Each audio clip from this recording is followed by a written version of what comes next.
Hello student, welcome to my YouTube channel RB coaching classes. इस video में हम आपको बताएंगे हेलो एल्केन तथा हेलो एरीन का आईयूपीएसी नेम। यहाँ पे हमने लिख दिया हेलो एल्केन तथा हेलो एरीन का आईयूपीएसी नेम। पहले हम आपको बता देते हैं कि आईयूपीएसी का फुल फॉर्म क्या होता है। आई से होता है इंटरनेशनल, यू से यूनियन, पी से प्योर, ए से अप्लाइड, सी से केमिस्ट्री।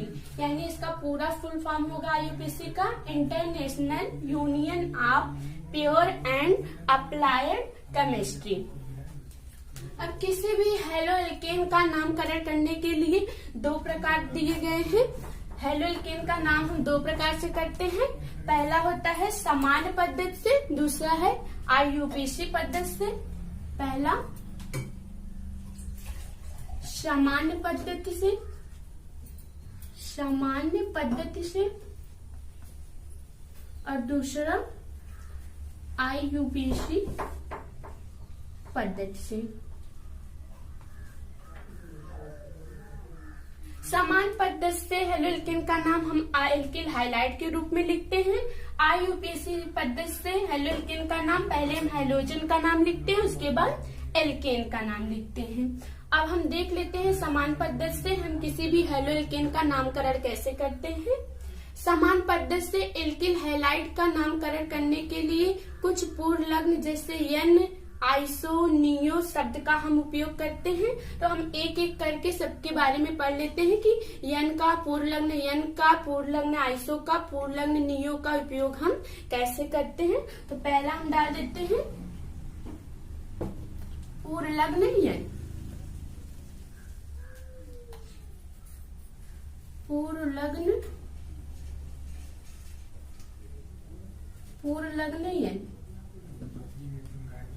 पूर्व लग्न यन का उपयोग हम उस एल्किल समूह के लिए करते हैं जिसमें कार्बन से बने, जिसमें कार्बन की क्या हो, एक लंबी श्रृंखला हो, वहां हम क्या यूज करते हैं, पूर्व लग्न यन। यानी कार्बन से बनी एक लंबी श्रृंखला हो, वहां हम पूर्व लग्न यन लगाते हैं। यानी आप लिख सकते हैं यहाँ सभी कार्बन परमाणु, सभी कार्बन परमाणु,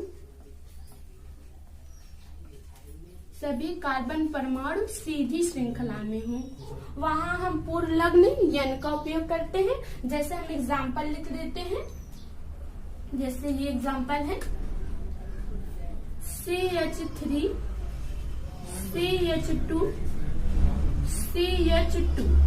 ये हमारा क्या है, कोई हैलाइड है, एल्किल हैलाइड है। अब इसमें क्या है, कोई कार्बन की ब्रांचिंग नहीं है, कार्बन की क्या है, सीधी श्रृंखला है। यहाँ हम क्या उपयोग करेंगे, पूर्व लग्न यन। हमने पूर्व लग्न यन बताया कहाँ यूज करते हैं, जब कार्बन परमाणु की क्या हो, सीधी श्रृंखला हो। यहाँ पे क्या है, कोई ब्रांचिंग नहीं है, इसलिए इसका हम यहाँ पूर्व लग्न यूज करेंगे क्या, यन। इसका नाम होगा यन। 3 कार्बन है, 3 कार्बन के लिए यन प्रोपीन, यन प्रोपीन। अगर यहीं पे कोई हाइड्रोजन लगा देते हैं जैसे कि CH3, CH2, CH2Br, तो इसका समान नाम हो जाएगा क्या, यन प्रोपीन ब्रोमाइड, यन प्रोपीन,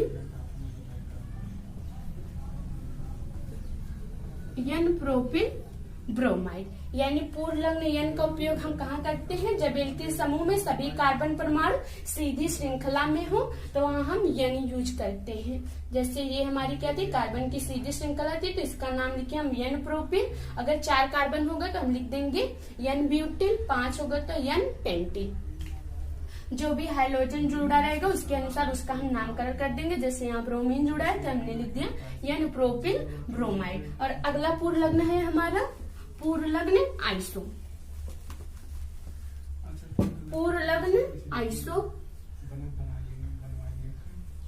पूर्व लग्न, पूर्व लग्न आइसो।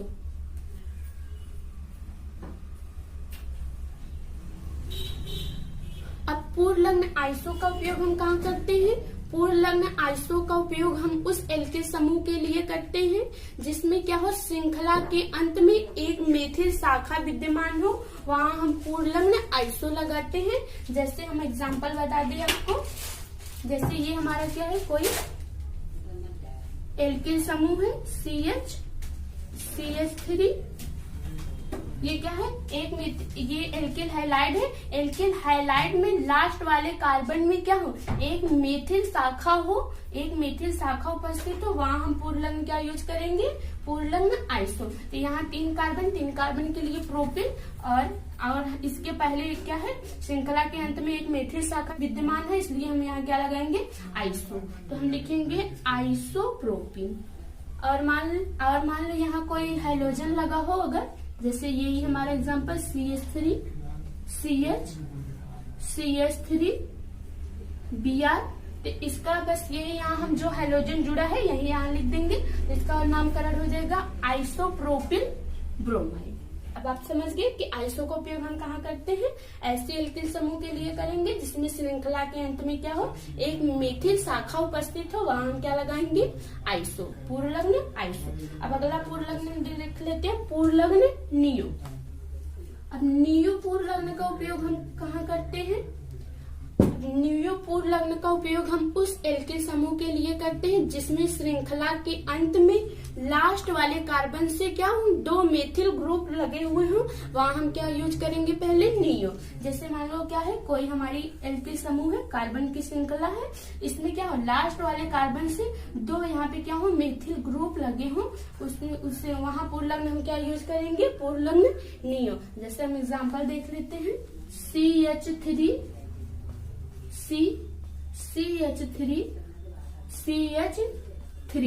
अब यहाँ क्या है, लास्ट वाले कार्बन से 2 मेथिल ग्रुप लगे हुए हैं, इसलिए यहाँ हम पूर्णलग्न क्या लगाएंगे, नियो। तो इसका नाम 4 कार्बन है, 4 कार्बन के लिए क्या हो जाएगा, ब्यूटिल, और आगे ये लास्ट वाले कार्बन से 2 मेथिल ग्रुप लगे हुए हैं, इसलिए हम क्या लिखेंगे, नियो ब्यूटिल।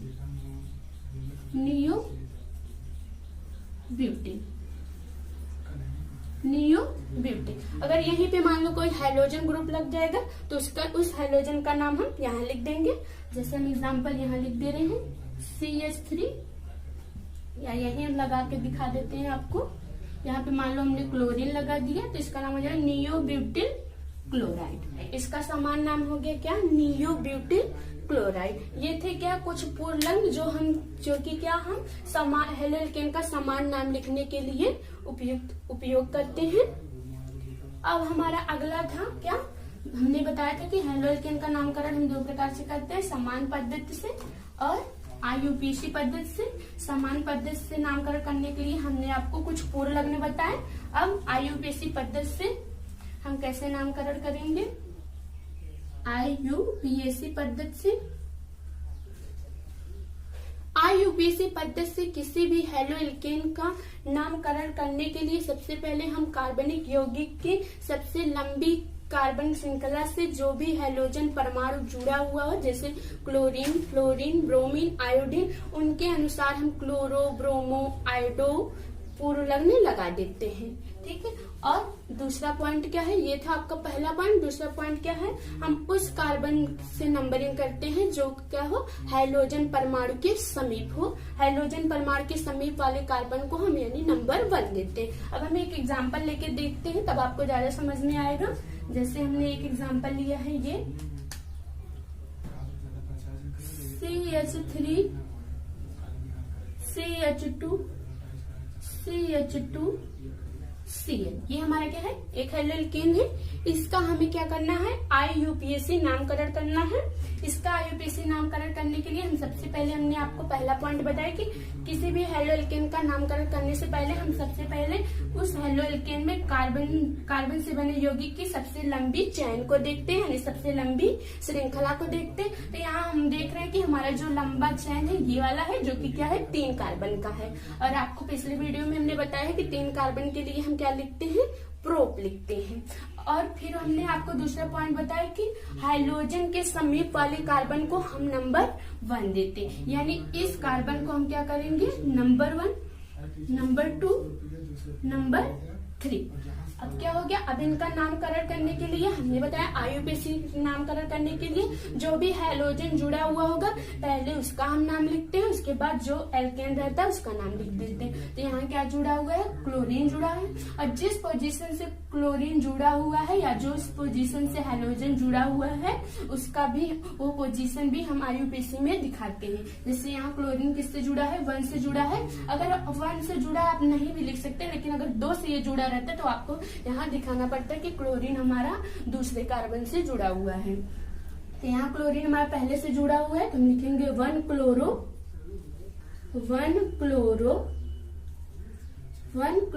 1 2 3 कार्बन है, 3 कार्बन मतलब प्रो, और सभी कार्बन क्या है, सिंगल बॉन्ड से जुड़े हुए हैं, यानी सिंगल बाड से जुड़े हुए, यानी इसका मतलब क्या है, एन है, और डबल बाड रहता है तो इन रहता है, ट्रिपल बाड आइन, तो यानी सभी सिंगल से जुड़े हैं, यानी हम क्या लगाएंगे सफिक्स प्रो प्लस एन बराबर प्रोपेन, यानी 1 क्लोरो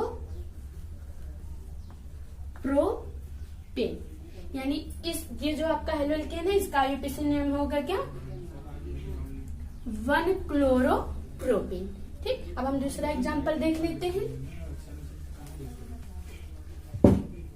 दूसरा एग्जांपल हमारा ये है CH3 CH2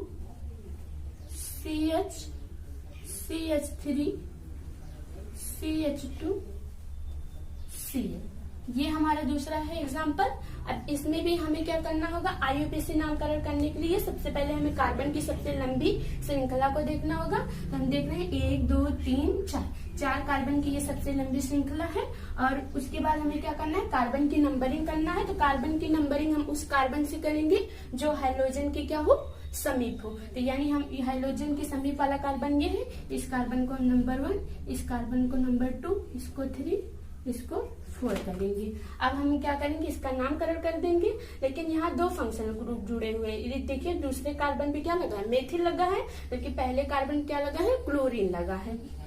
तो हम इसका नामकरण लिखेंगे 1 क्लोरो, 1 पोजीशन पे क्या लगा है, क्लोरीन लगा है, तो हम लिखते हैं 1 क्लोरो, दूसरे पोजीशन क्या लगा है, मेथिल ग्रुप लगा है, तो हम लिखेंगे 2 मेथिल, 1 2 3 4 कार्बन है, 4 कार्बन के लिए क्या, ब्यूट, अब सभी सिंगल बॉन्ड से जुड़े हुए हैं तो हो जाएगा क्या, ब्यूटेन। इसका आईयूपीएसी नेम हो गया 1 क्लोरो 2 मेथिल ब्यूटेन। और एक बात आप ये भी जान लीजिए, जब भी किसी भी हेलो एल्केन का आईयूपीएसी नामकरण हम करते हैं तो नामकरण हम एक ही शब्द के रूप में करते हैं, बीच में कोई स्पेस नहीं रखते हैं। दूसरा और एग्जाम्पल हम देख लेते हैं। जैसे हमारा अगला एग्जाम्पल ये है CH3 CH2 CH Br CH2 Cl। अब ये देखिए, ये इस एग्जांपल में यहाँ पे क्या है, 2 हैलोजन ग्रुप लगे, एक यहाँ Cl लगा है, एक यहाँ ब्रोमीन लगा है। जब भी आपके कोई भी हेलो एल्केन में दो हैलोजन ग्रुप लगे हों तो उनका नामकरण हम क्या, वर्णमाला के क्रम के अनुसार करते हैं। जैसे क्या है, क्लोरीन C है और ब्रोमीन क्या है, B है, तो अल्फाबेट में B पहले आता है, C बाद में आता है। तो यानी पहले हम नामकरण किसका, ब्रोमीन का करेंगे, फिर किसका लिखेंगे नाम, क्लोरीन का। ठीक, तो इसका नामकरण करने के लिए हम कार्बन की लंबी चेन देख लिए, जिस कार्बन से हैलोजन परमाणु समीप हो उसे नंबर 1 देंगे। यहाँ समीप है, यहाँ से अगर हम नंबरिंग करेंगे तीसरे पोजीशन पे आ रहा है, जबकि यहाँ से नंबरिंग करेंगे 1 पोजीशन पे, यानी हम गिनती इधर से करेंगे 1 2 3 4। यहाँ भी 4 कार्बन है, तो अब इसका हमें नामकरण करने के लिए हम क्या करेंगे, ये 2 अल्फाबेट के अनुसार करेंगे, क्योंकि यहाँ 2 हैलोजन है तो हम दूसरे को लिखेंगे पहले 2 ब्रोमो, 1 पोजीशन क्या लगा, क्लोरीन लगा, 1 क्लोरो, 1 2 3 4 कार्बन के लिए ब्यूटेन, सभी सिंगल बॉन्ड से भी जुड़े हुए हैं, 2 ब्रोमो 1 क्लोरो ब्यूटेन। इसका क्या हो गया, आईयूपीएसी नेम हो गया। एक ये भी है, ये देख लीजिए, ये Br CH2 CH double bond CH2 Br। इसका हमें क्या करना है, आईयूपीएसी नाम लिखना है।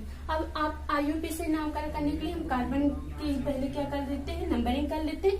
यहाँ 1 2 3 4 कार्बन है, 4 कार्बन की लंबी श्रृंखला है। यहाँ भी हेलोजन जुड़ा है, यहाँ भी हेलोजन जुड़ा है। तो हम क्या करेंगे, हेलोजन परमाणु से जुड़े हुए कार्बन को नंबर 1 कर देते हैं। इसको 1 2 3 4। और एक बात ये भी है, जब हेलो एल्केन में कार्बन कार्बन के बीच में डबल बॉन्ड हो तो उसको हम क्या करते हैं, नंबर 1 करते हैं। लेकिन यहाँ देखिए, अगर हम इधर से नंबरिंग करेंगे तब भी ये 2 पोजीशन पे आएगा, इधर से करेंगे तब भी ये 2 पोजीशन पे आएगा। इसलिए यहाँ इस केस में हम इधर से भी नंबरिंग कर सकते हैं, इधर से भी कर सकते हैं। तो अब इसका नामकरण करने के लिए हम करते हैं 1 और 4 पोजीशन पे क्या लगा है, ब्रोमीन ग्रुप लगा है। तो हम लिखेंगे 2 ब्रोमीन लगे, तो इसके लिए हम क्या लिखेंगे, डाई लिख देते हैं। 1,4 डाई ब्रोमो। 1 2 3 4 कार्बन है, 4 कार्बन के लिए ब्यूट। और दूसरे पोजीशन पे क्या है, डबल बॉन्ड है कार्बन कार्बन के बीच में, यानी 2 इन। इसका IUPAC नाम हो गया 1,4 डाई ब्रोमो ब्यूट 2 इन। और हम एग्जाम्पल देख लेते हैं। एक आपका ये बहुत अच्छा एग्जाम्पल है, आपके एग्जाम में बहुत बार पूछा भी गया है। अब इस यौगिक का हमें क्या करना है, इस हेलो एल्केन का हमें क्या करना है, IUPAC नामकरण करना है। अब इसका IUPAC नामकरण करने के लिए हम सबसे पहले क्या करेंगे, कार्बन की सबसे लंबी श्रृंखला को देखते हैं। तो यहाँ हम देख रहे हैं कि ये नंबर 1 कार्बन, ये 2 कार्बन, 3 कार्बन, 4 कार्बन, 4 कार्बन की सबसे लंबी चेन है। और यहाँ क्या जुड़ा हुआ है, हेलोजन परमाणु जुड़ा है। इसलिए इसे हम क्या कर रहे हैं, नंबर 1, नंबर 2, नंबर 3, नंबर 4, यानी 4 कार्बन की क्या है, सबसे लंबी चेन है इस हमारे एग्जाम्पल में।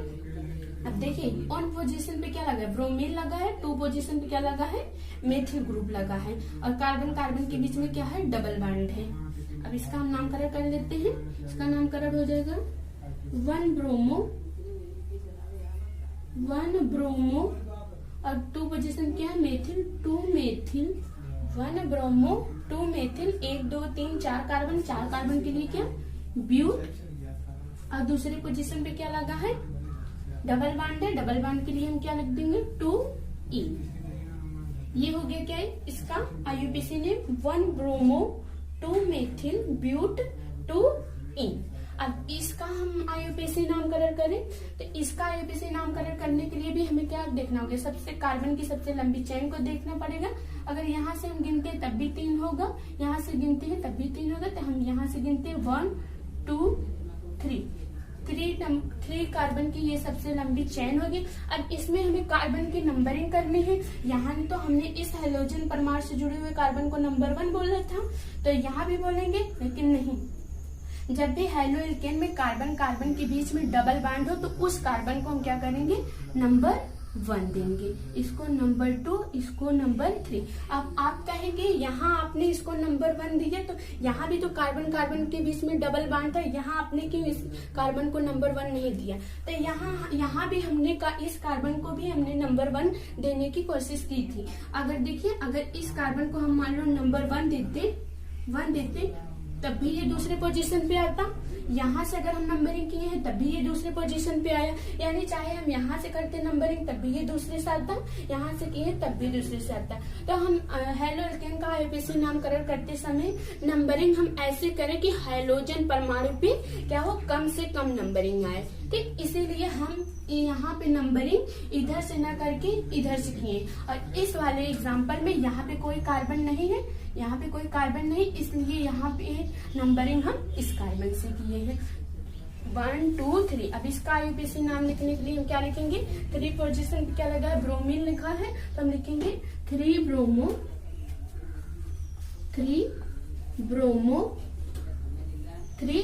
2 पोजीशन पे क्या लगा है, मेथिल लगा है, 2 मेथिल।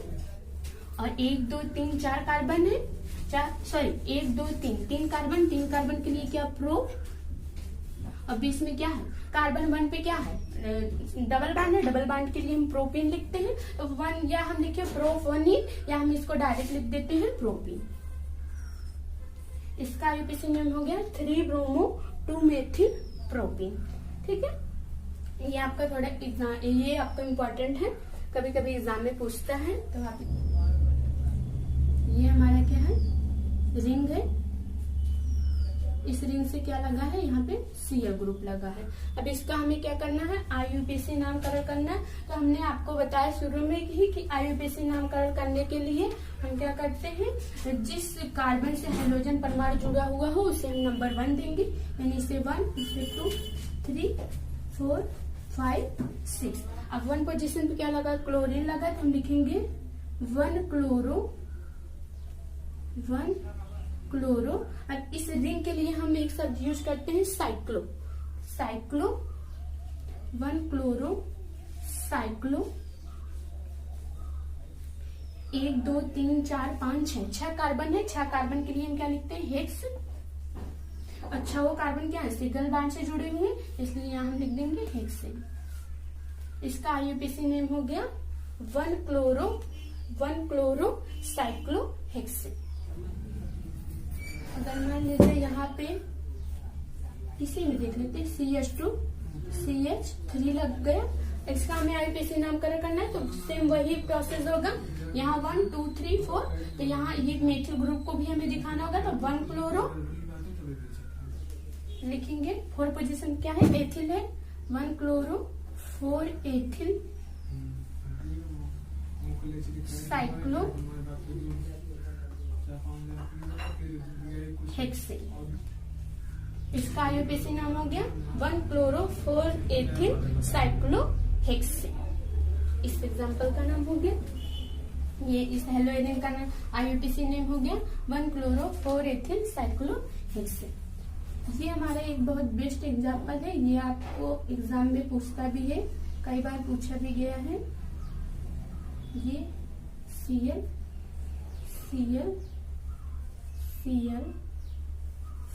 यानी 6 कार्बन से क्या जुड़ा हुआ है, एक Cl ग्रुप लगा हुआ है। अब यहाँ भी हम कार्बन की नंबरिंग कहाँ से कर लेंगे, यहाँ से कर लेते हैं 1 2 3 4 5 6। 6 कार्बन से क्या लगे हैं, 6 क्लोरीन लगे हैं। अब इनका IUPAC नामकरण करने के लिए हम क्या करेंगे, 6 क्लोरीन को दिखाएंगे कि वो किस किस पोजीशन से लगे हुए। और जैसे आपने देखा कि अगले एग्जाम्पल में हमने देखा था 2 ब्रोमीन था, तो उसके लिए हम क्या लिखे थे, डाई लिखे थे। 3 रहेगा तो ट्राई लिखते हैं। उसी प्रकार यहाँ पे 6 क्लोरीन है, तो 6 क्लोरीन के लिए हम क्या लिखेंगे, हेक्सा लिखेंगे। तो यहाँ लिखेंगे, पहले हम दिखाएंगे किस किस पोजीशन से क्लोरीन जुड़ा हुआ है। तो क्लोरीन हमारा 1 2 3 4 5 6 कार्बन से 6 क्लोरीन जुड़ा हुआ है। अब लिखेंगे क्या, हेक्सा क्लोरो साइक्लो। इसके बाद 6 कार्बन है, 6 कार्बन क्या है, सिंगल बॉन्ड से जुड़े हुए हैं, इसके लिए हम क्या यूज करेंगे, हेक्सेन। इसका IUPAC नेम हो गया क्या, 1 2 3 4 5 6 हेक्सा क्लोरो साइक्लो हेक्सेन। इसका सामान्य नाम होता है, इसका सामान्य नाम है गैमेक्सिन। इसका सामान्य, ये भी क्या है, एक हेलोएरिन है, इसका सामान्य नाम है गैमेक्सिन। IUPAC नेम है 1 2 3 4 5 6 हेक्सा क्लोरो साइक्लो हेक्सेन।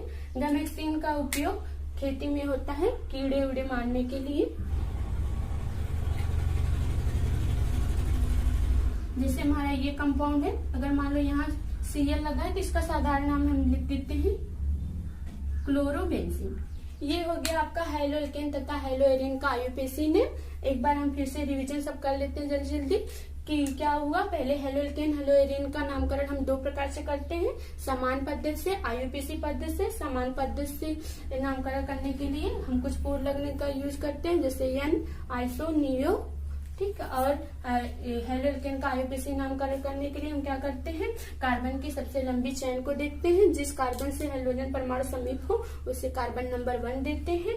और फिर उसके बाद हम क्या करते हैं, उनके जो भी उनसे हाइड्रोजन ग्रुप जुड़ा हुआ हो उसके अनुसार हम क्लोरो ब्रोमो आयोडो लगा के उनका नामकरण कर देते हैं। ये हेलोएल्केन का बीज चिन्ह, यानी हैलो एल्केन का निर्माण हम कैसे करेंगे।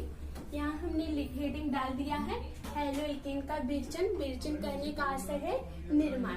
आपको हमने फर्स्ट वीडियो में ही बताया था कि हैलो एल्केन का मतलब होता है, हैलो मतलब होता है halogen, fluorine, chlorine, bromine, iodine, ये आपके क्या है हैलोजन है। एल्केन मतलब सामान्य हाइड्रोकार्बन, यानी जब किसी हाइड्रोकार्बन से कोई हैलोजन परमाणु जुड़ा हुआ हो उससे ही हम क्या करते हैं हैलो एल्केन। जैसे हमारा क्या है ये CH3 क्या है एक हाइड्रोकार्बन है, इससे कोई हैलोजन परमाणु जुड़ा हुआ हो इससे ही हम क्या करते हैं हैलो एल्केन कहते हैं।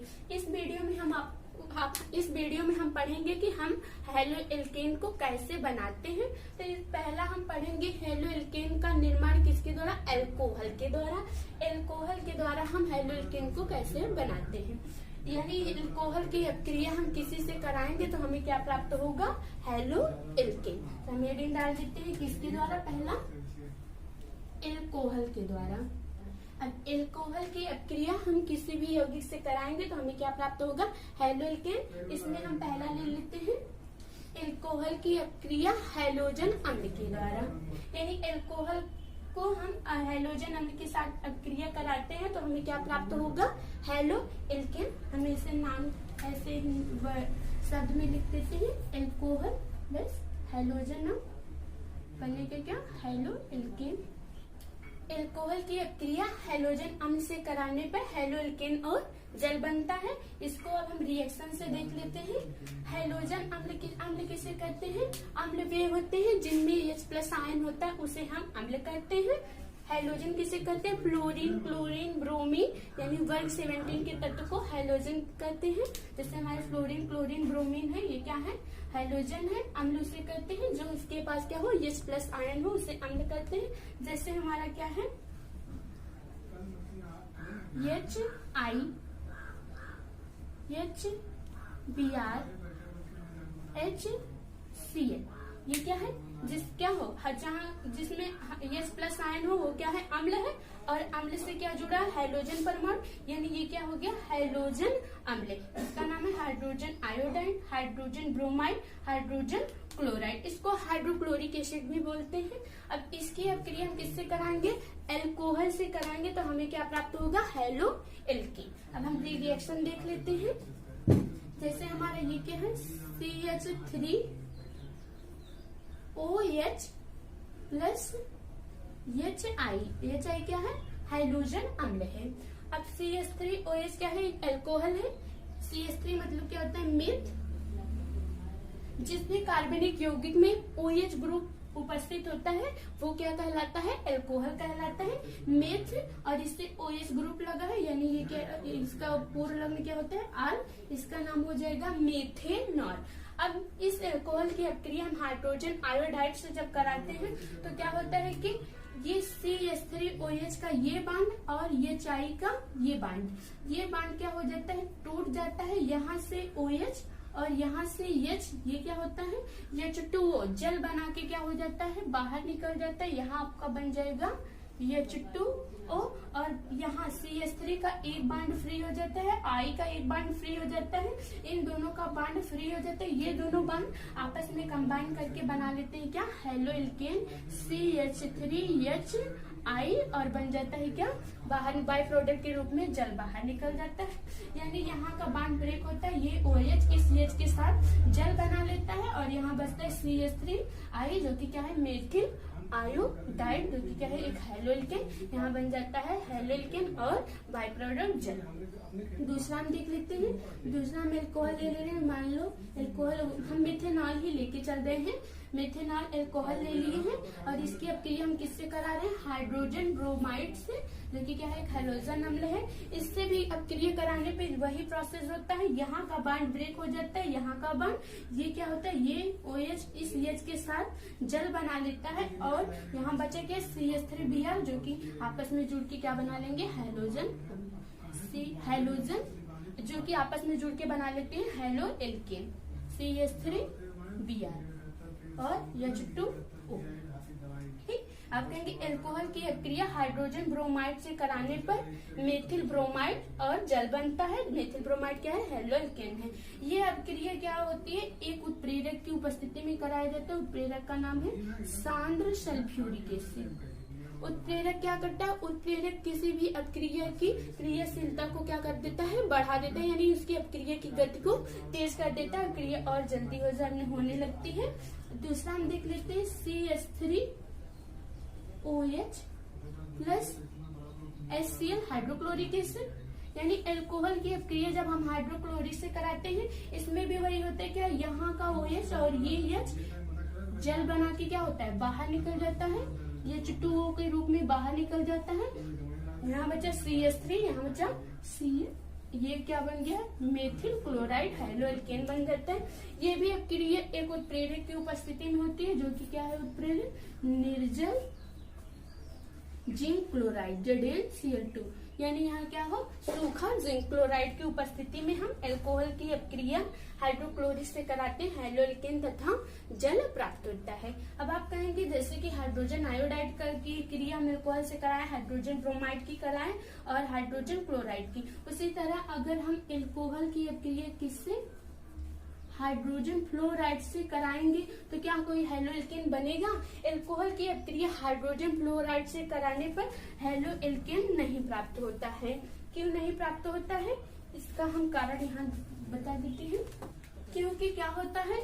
हाइड्रोजन और फ्लोराइड में दोनों का आकार क्या होता है? समान होता है। हाइड्रोजन और फ्लोरीन दोनों परमाणु का आकार समान होने के कारण इनके बीच का जो बांड होता है बहुत मजबूत होता है, जल्दी से ब्रेक नहीं होता, जिसके कारण ये हैलो अल्कोहल से अपक्रिया करने पर हैलो एल्केन नहीं देता है। कभी कभी आपसे पूछता है कि hydrogen iodide, hydrogen chloride, hydrogen bromide में किसकी अपक्रियाशीलता सबसे अधिक होती है? तो यहाँ बता देते हैं, जैसे है क्या? Hydrogen iodide, hydrogen bromide, hydrogen chloride, hydrogen fluoride. अब कहेंगे इसमें किसकी अपक्रियाशीलता सबसे अधिक होती है? तो हाइड्रोजन आयोडाइड की अपक्रियाशीलता सबसे अधिक होती है, हाइड्रोजन फ्लोराइड की अपक्रियाशीलता कम होती है। ऐसा क्यों होता है? ऐसा इसलिए होता है कि आप देख रहे हैं सभी हैलोजन अम्ल में हाइड्रोजन का आकार क्या है? समान होगा, लेकिन जो आयोडीन का आकार होता है वो क्या होता है? सबसे बड़ा होता है। उसके बाद किसका होता है? ब्रोमीन का होता है। उसके बाद क्लोरीन का। फ्लोरीन का आकार हाइड्रोजन के आकार के ही समान होता है। तो क्या होता है? एक बड़ा, एक छोटा आकार, एक बड़ा आकार, जिसके कारण इनके बीच का जो बांड होता है बहुत कमजोर हो जाता है। ये बांड क्या होता है? जल्दी से टूट जाता है। ये बांड जल्दी से टूट जाने से ये क्या करता है? अल्कोहल से जल्दी से अपक्रिया करके क्या बना लेता है? हैलो एल्केन बना लेता है। और जबकि इसमें क्या होता है? इसकी तुलना में इसमें क्या होता है? इसमें टाइम लगता है। सबसे ज्यादा क्रियाशील ये होता है। उसके बाद इसमें इसका आकार, हाइड्रोजन का आकार और ब्रोमीन का आकार भी, इसमें भी डिसिमिलरिटी है। ये बड़ा है, ये छोटा है, ये बड़ा है, जिसके कारण इनमें भी क्या होता है? बांड उतना मजबूत नहीं होता है। यहाँ का भी बांड टूट जाता है और हैलो एल्केन बन जाता है। इसमें भी वही होता है कि यहाँ का बांड टूट जाता है और हैलो एल्केन बन जाता है। ठीक, लेकिन हाइड्रोजन फ्लोराइड में क्या होता है? हाइड्रोजन का आकार और फ्लोराइड का आकार, दोनों का आकार क्या होता है? समान होने के कारण यहाँ का बांड जो होता है बहुत मजबूत होता है, जल्दी से टूटता नहीं है, जिसके कारण ये अल्कोहल से क्रिया नहीं करता और हैलो एल्केन नहीं बनाता। इसीलिए कहते हैं कि हाइड्रोजन आयोडाइड की क्रियाशीलता सबसे अधिक होती है। उसके बाद हाइड्रोजन ब्रोमाइड की, हाइड्रोजन क्लोराइड की, हाइड्रोजन फ्लोराइड की क्रियाशीलता का क्रम, यानी हाइड्रोजन आयोडाइड सबसे अधिक क्रियाशील होता है। उसके बाद हाइड्रोजन ब्रोमाइड, हाइड्रोजन क्लोराइड, उसके बाद हाइड्रोजन फ्लोराइड। अब हम देख लेते हैं अल्कोहल तो हमारा पहले किससे अपक्रिया करके हैलो एल्केन बनाया? अल्कोहल हमारा पहले हाइड्रोजन अम्ल से अपक्रिया करके क्या बनाया? हैलो एल्केन बनाया। अब दूसरा हम देख लेते हैं अल्कोहल की अपक्रिया फास्फोरस ट्राइक्लोराइड के साथ। यानी हम अल्कोहल की अपक्रिया जब फास्फोरस ट्राइक्लोराइड से कराते हैं तब हमें क्या प्राप्त होता है? हैलो एल्केन प्राप्त होता है। अब हम इसे रिएक्शन के द्वारा देख लेते हैं। फास्फोरस ट्राइक्लोराइड का फार्मूला होता है PCl 3, यानी 3 क्लोरीन रहेगा, एक फास्फोरस हो गया। 3 क्लोरीन के लिए हम यहाँ ट्राई लगाते हैं और फास्फोरस ट्राइक्लोराइड। और इसका हम रिएक्शन देख लेते हैं। अल्कोहल हम वही ले रहे हैं, मिथेनॉल CH3OH PCl3, ये हो गया हमारा क्या। अब इसकी अपक्रिया हम कराते हैं तो कैसे हमें हैलो एल्केन प्राप्त होगा ये हम देख लेते हैं। तो ये अपक्रिया हम आपको एक ट्रिक से बताते हैं, ट्रिक से हम आपको बताएंगे तो आपको बहुत जल्दी समझ में भी आएगा, आपको बहुत जल्दी याद भी हो जाएगा। तो देखिए ट्रिक से हम बता रहे हैं। CH3OH को पहले हम ऐसे लिख लेते हैं, CH3OH, और PCl3 को हम क्या करें, ऐसे लिख दें, ऐसे लिख दें। अब आपको पता है हैलो एल्केन बनाने के लिए क्या करेगा, ये जो मेथिल ग्रुप है एक क्लोरीन लेगा, तो एक मेथिल ग्रुप क्या करेगा, एक क्लोरीन लेगा, जबकि यहाँ कितने क्लोरीन है, 3 क्लोरीन है। तो 3 क्लोरीन लेने के लिए 3 मेथिल ग्रुप भी चाहिए, तो यहाँ हम क्या करेंगे, 3 से गुणा कर देंगे, 3 से गुणा कर देंगे। 3 मेथिल ग्रुप 3 क्लोरीन को ले लेगा, तो यहाँ भी हम क्या करें, यहाँ 3 से गुणा कर दें, तो ये हो गया हमारे क्या, 3 मेथिल ग्रुप ये ले लिया।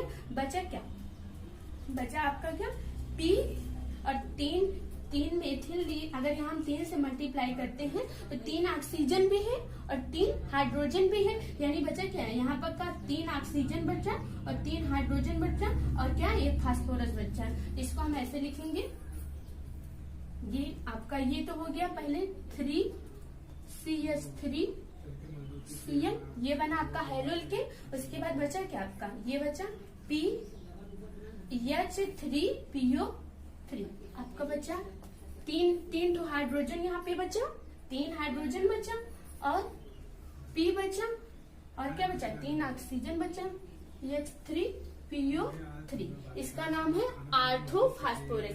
अब आप कह भी सकते हैं अल्कोहल की अपक्रिया फास्फोरस ट्राइक्लोराइड से कराने पे हैलो एल्केन बनता है तथा आर्थोफास्फोरस बनता है। ठीक, इसको आप समझ गए होंगे ये ट्रिक से कि एक मेथिल के लिए 1 Cl चाहिए, तो 3 यहाँ क्लोरीन है, 3 क्लोरीन के लिए 3 CH3 भी चाहिए, तो हम क्या करेंगे, यहाँ 3 से गुणा कर देंगे और ये बन जाएगा आपका 3CH3Cl। बचेगा आपका यहाँ 3 हाइड्रोजन बचेगा और 3 ऑक्सीजन बचेगा, 1 फास्फोरस बचेगा, जो कि हम बाई प्रोडक्ट के रूप में लिख दिए हैं H3PO3। अगला हम अपक्रिया देख लेते हैं अल्कोहल के हिसाब। अल्कोहल की अपक्रिया फास्फोरस पेंटाक्लोराइड से। पेंटा कहने का मतलब होता है 5, यानी इसका फार्मूला होगा PCl5। यानी अल्कोहल की अपक्रिया जब हम फास्फोरस पेंटाक्लोराइड से कराते हैं तब भी हमें क्या प्राप्त होता है, हैलो एल्केन। अब इसे भी हम रिएक्शन से देख लेते हैं। जैसे ये हमारा क्या है, CH3OH प्लस, इसकी अपक्रिया हम किससे करा रहे हैं, फास्फोरस पेंटाक्लोराइड से PCl5 से। अब अल्कोहल की अपक्रिया PCl5 से कराने पर इसको भी हम आपको एक ट्रिक से बता देते हैं। जैसे कि ये है हमारा क्या, अल्कोहल CH3OH, इसको हम ऐसे भी लिख सकते हैं, CH3OH को ऐसे लिख सकते हैं। अब फास्फोरस पेंटाक्लोराइड को हम ऐसे लिख दें, 1 Cl इधर, 1 Cl इधर और 3 Cl इधर, ये हो गया। एक फास्फोरस से 5 क्लोरीन जुड़ा हुआ है। अब क्या करेगा, ये आपका बन गया हैलो एल्केन, ये बन गया आपका हाइड्रोक्लोरिक एसिड और ये आपका बचा क्या, POCl3। अभी यही हो जाएगा, यही आप लिख लीजिए यहाँ पे। ये आपका बना, यहाँ पे बना क्या है, CH3Cl, उसके बाद बना क्या, POCl3, उसके बाद क्या बना है, HCl। ये हो गया कि जब हम अल्कोहल की अपक्रिया फास्फोरस पेंटाक्लोराइड से कराते हैं हैलो एल्केन तथा फास्फोरिक क्लोराइड और HCl बनता है।